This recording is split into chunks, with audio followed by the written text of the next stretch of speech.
Hey guys, welcome back to the Skibbity Doo or Skibbity Dum podcast. I'm Andrew, I'm over it. and we're here to talk to you about Beloved. Yep. Our interesting aspect of this is we're doing a mukbang. So, getting into the book, we are going to discuss how love was a key, theme seen throughout the book. I don't know, I feel like that's a strong thing we can start with.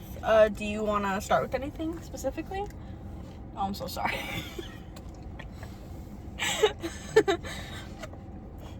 I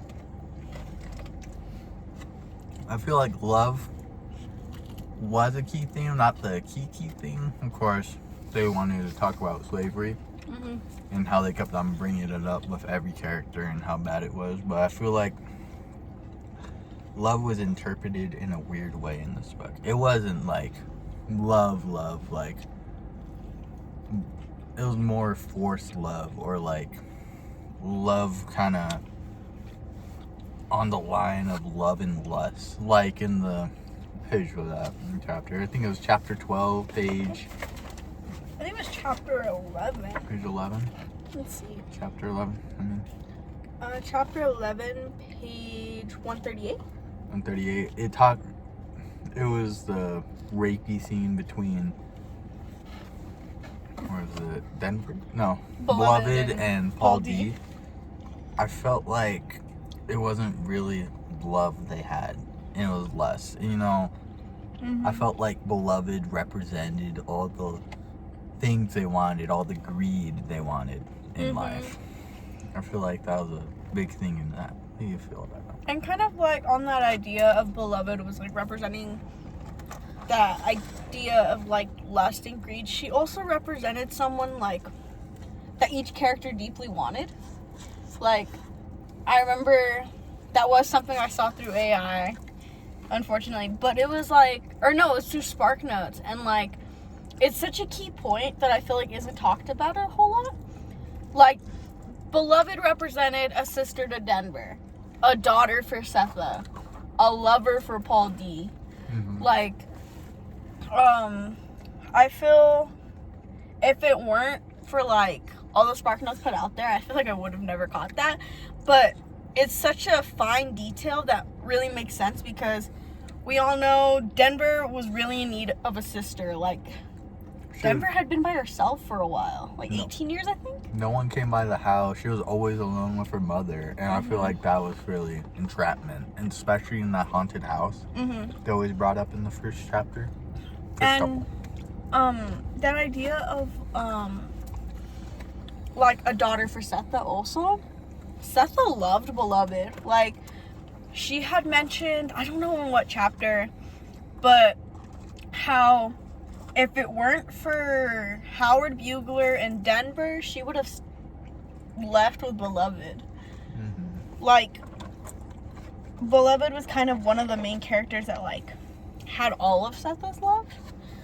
And like, let's see, hold on. I had found it on page. I should have been looking for the quote when I was.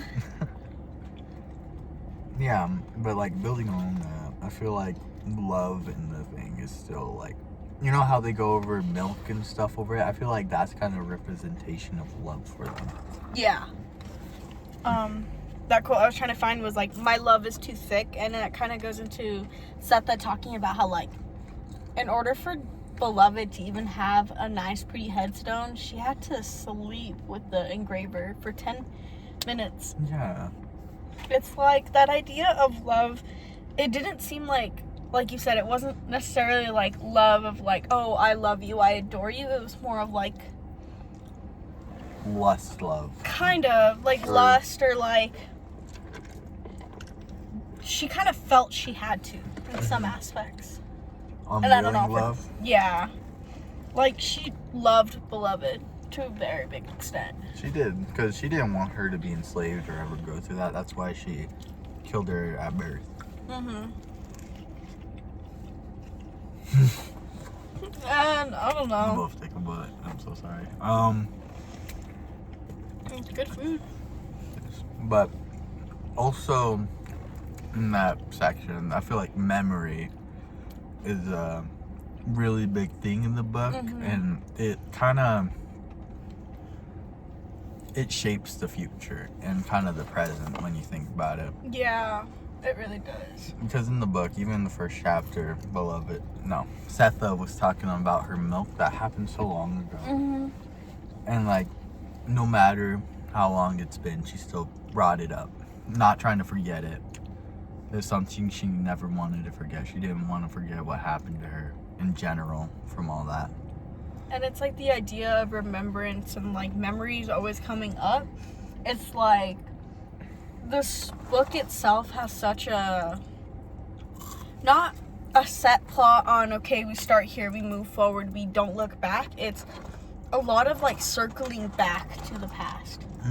And it kind of like shows like what happened, why everything turned out to be the way it was, why Setha killed Beloved, why is the house haunted, what is this history between Paul D and Setha. And I don't know, it's just, we never have a set plot, but those memories, especially throughout the book, like heading I guess into the climax of the book, they're what they're what kind of keep the story, I don't know how to describe it. It represents the story. They're so caught up in the past of this happened, and like it's not till we kind of meet Beloved and we start like moving forward, and it's like, yeah, we still get those aspects of the past, but then like we actually start to be more in the present tense. It's not just a past tense type of thing. Like in the beginning of the book, in the middle of the book, we kind of sort of we focus primarily on the past, everything about the past, but like towards the end of the book, it's more, or I guess kind of more in the middle too, but it's that idea of Setha spending time with both Denver and Beloved.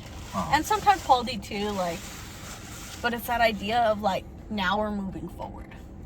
I feel like Denver was the first person that wanted to change and didn't want to remember it. Like, at the beginning of the book, she was so, like, mean about Sweet Home because she didn't know anything about it, and she'd rather her mother never not talk about it, but I felt like that was a big problem for Denver.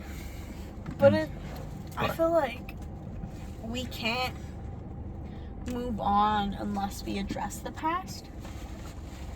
But I feel like even we can only address the past to a certain extent. Yeah. Like, I feel like the past shouldn't be something you hold forever. I feel like there comes a time where you have to let go and forget the past in order to move on and like create a better life. Like at the end, they started forgetting about Beloved, and then everything felt better. Like everybody went on with their lives finally. They weren't stuck in one place. And once they started to forget, like the house became more lonely and not as active. I feel like that was something important to take from that, because once you forget about it, it's just nothing. It's not a situation you need to be thinking about 24/7. And also, like, on that of like the house became lonely, Setha and all them kind of became more involved with the community too. Like, in order for them to escape the house and escape Beloved, they were interacting with people they hadn't interacted with in the beginning of the book. Like, in the beginning of the book, Denver herself says, nobody speaks to us, nobody comes by, on page 17. But, like, once we get towards the end of the book, they had to, like, arrange a plan to, like, kind of sneak away. And it was thanks to the community. There was that group of ladies who came and blessed the house of any evil spirits. Yeah. So in a way, I feel like it was also beneficial. It was. I feel like Beloved represented slavery in a whole. I feel like she was the biggest representation, because she was a representation of how Setha didn't want her baby to be slavery, but in return she thought about slavery because she killed her daughter for it. And Beloved brings it up a lot. She's always like telling Setha like, oh, tell me about it. Tell me more. Tell me about Sweet Home. Tell me about your mother. She is the embodiment of slavery, I feel like, and like the remembrance of it in the whole book for everyone. And she's also like that embodiment of pain. Like, I don't know how else to fully explain it, but the beginning, she is kind of seen as like this red aura, this red like throbbing light that kind of almost scares Paul D off. Like, Paul D is a separate character in himself. Like, in a way, it seemed like he wasn't welcomed at first, but like Beloved, it was because of Beloved she was this red aura, and that tends to be associated with pain, trauma, blood, anger, I guess maybe even envy sometimes, but like it was a sort of anger of why Setha killed her. Why did Setha do what she did in order to protect her children? Because Beloved wasn't the only one who was supposed to be killed. It was supposed to be Howard, Bugler, Denver, and Beloved. Because she was supposed to protect them all, but unfortunately, like, Beloved was the one who got the short end of the stick in that moment. Yeah. You know, I just had a crazy thought. What if Beloved's kind of like the devil? If you think about it, she represents like the 7 greeds, like love, lust, or not love, like lust, gluttony, kind of wrath. You know how in the middle of the book she was like screaming at Setha and everything. And kind of like bossing her around. Yeah, she kind of represents like all those bad habits. Like the 7 sins. Yeah, the 7 sins. Whoa. Like, think about it. It's weird now that I'm thinking about it. It kind of makes sense for her to be like the devil. She came out of a creek. You know, how, what's his name? Paul D saw that her feet were perfect. You know, how, I know I saw it on TikTok, but it's kind of weird. Devils, like, disguise herself to look beautiful and, like, perfect. To, like, really get you. And it did get them. You know, they took her in. They made sure she was nice. She gave them everything they wanted. Setha wanted a daughter. Denver wanted a daughter. Paul D wanted love. Or Denver wanted a sister. Sorry, Denver wanted a sister. And in a way, she kind of did mess them up a lot. Yeah. She like, turned them to, like, a horrible habit or doing horrible stuff. Like, we saw it a lot. Like we were talking about in the beginning with the red heart, red heart, red heart.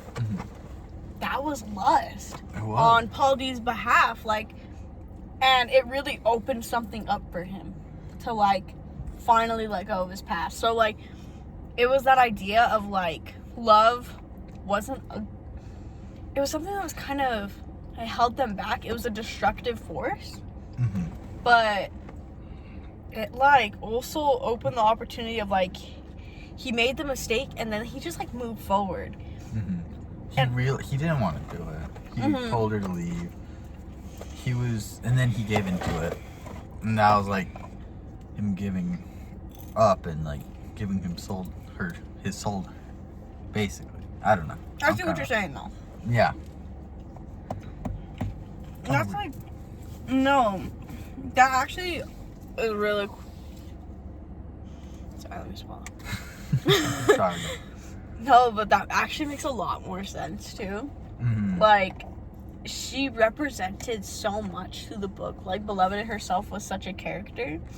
And, like, in a way, I feel the book wasn't primarily just on, like, experiences of slavery. It wasn't, like, yeah, it kind of was a memoir in some sorts to, like, how things were back then.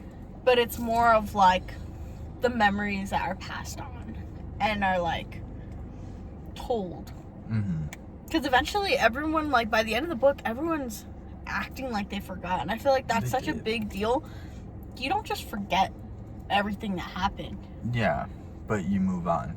And I feel like they forgot her for a reason. Kind of paying tribute to what you said earlier. Eventually, everything you think of kind of has to be forgotten. Yeah. But I think that's about all the time we have. That was a great ending statement. Thank you. But thank you for tuning in on the Skibbity Doo, Skibbity Don't podcast. We appreciate you joining in and listening.